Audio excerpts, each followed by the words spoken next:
During a design meeting, the architect gathered Monica's input on the lighting setup, considering options like lid strips and choosing between a warm or cool ambience. If you find that your professionals often probe further than you expected, downloading Sweet Home 3D can help clarify your vision. Peter had already saved the viewpoints in our previous video. Now, he right-clicks on the 3D view and selects Virtual Visit.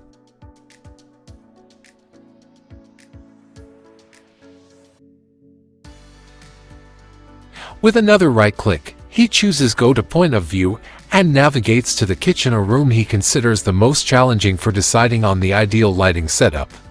Without a second thought, he clicked on the Create a Photo from 3D View button on the toolbar. In the window that appeared, he checked Apply Proportions and selected 16:9 from the list.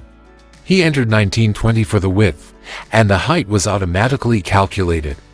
To ensure the highest quality render, he selected the best available quality. Since Monica had asked him to create renders in complete darkness, he repeatedly clicked the Time Up button until the moon icon appeared on the right side of the text input. He left the Add Ceiling Light option enabled, chose the default lens, and initiated the Joffre render. Then, he enlarged the window by dragging its edges. With high expectations, he clicked the Create button and anxiously waited for the render result. Step by step, the tiny squares revealed the image, and Peter was captivated by its realism compared to the typical 3D view. He soon realized that achieving such intricate detail required either a high-end graphics card, a great deal of patience, or perhaps both. Yet when every square finally fell into place, Peter noticed that the final render still didn't answer the architect's key questions. The scene, illuminated by a single flash of light from the center of the room, looked realistic but ultimately failed to provide the insight needed for determining the optimal placement and number of lights. This time, he decided to reduce the image width to 700 pixels, hoping to decrease rendering time. He also unchecked the Add Ceiling Light option and clicked Create again, which resulted in possibly the most realistic image any software could produce, a night scene rendered so authentically dark that it appeared as a completely black canvas. With a heavy dose of disappointment, he closed the window. Yet, never one to give up, he clicked the category drop-down and selected Lights, instantly rekindling his hopes.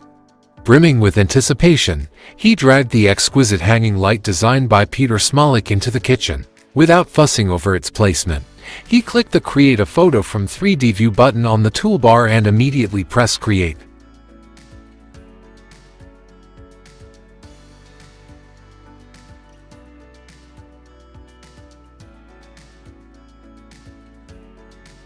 What a relief!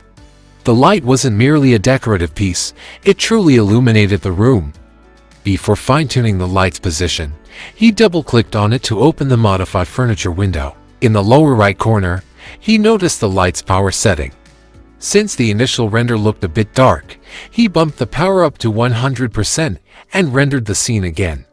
However, the new render revealed that the light was now too intense. The area beneath it and the sides of the kitchen were overexposed. Realizing this, he considered adding extra lights along the length of the kitchen and distributing the light power more evenly to achieve a balanced effect. On the floor plan, he selected the light fixture by clicking on it. Then, by dragging the elevation handler, he adjusted the light until it was perfectly aligned with the ceiling, all while keeping an eye on the 3D view. Next, he duplicated the light twice by holding down the Control key while dragging, creating two identical lights with the same elevation and brightness.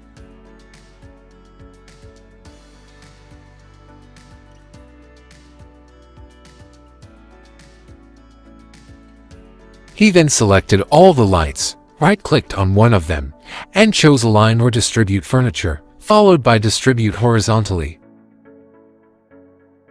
For the next step, he right-clicked again, but this time selected Align to Top. Now, all the lights were aligned in a neat row, with equal spacing between them. He selected the lights again by clicking on them while holding down the Shift key. Then, he right-clicked on one of the selected lights and chose Modify Furniture from the menu.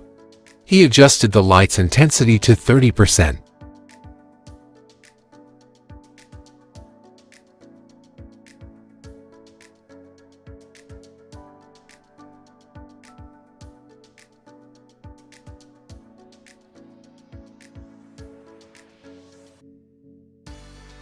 In the render, he noticed that the light was now more evenly distributed across the space, confirming that the kitchen would require more than one light. The light placement might create shadows on the kitchen bench when someone stands in front of it. So, he searches through the catalog for an LED strip to place under the upper cabinets. He selects the fluorescent strip by Snook and positions it to the left of the hood.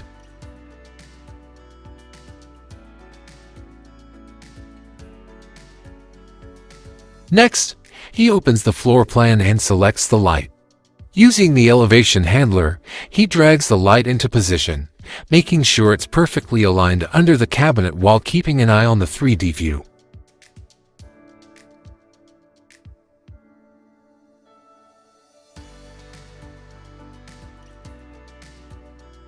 However, after adjusting the light, it disappears from the floor plan. To fix this, he selects the camera and, holding down the elevation handler, lowers the view to see the light under the cabinet in the 3D view.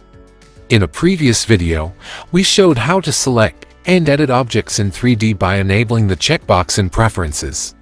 Now, he clicks on the light in the 3D view to select it, then switches to the floor plan. To cover all the cabinets, he duplicates the light multiple times by holding down the Control key while dragging it into place. After selecting all the fluorescent strips from the inserted furniture list, he aligned them horizontally and positioned them at the top by right-clicking on them and choosing Align or Distribute the furniture.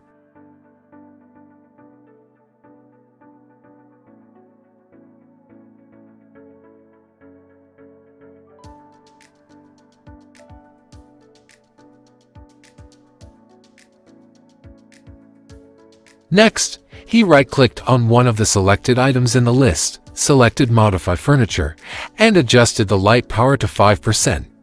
Once again, he right-clicked on the 3D view, chose Go to Point of View, and navigated to the kitchen to reset the camera settings. Then, he rendered the scene.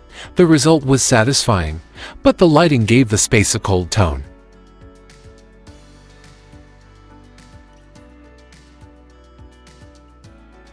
To fix this, he reselected the hanging lights. Right-clicked on one of them, and chose Modify Furniture. In the pop-up window, he clicked Modify Materials, selected the glass material, and adjusted its color to an orange hue.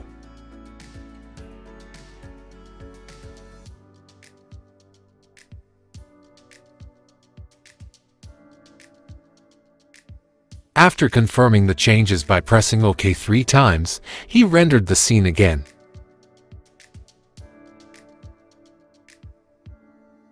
The color was now warm. He saved the image to send it to his architect later, but before applying the same changes to the other rooms, he asked us for a little help to automate the process. Let's see if that's possible. Thanks for watching, and see you next time.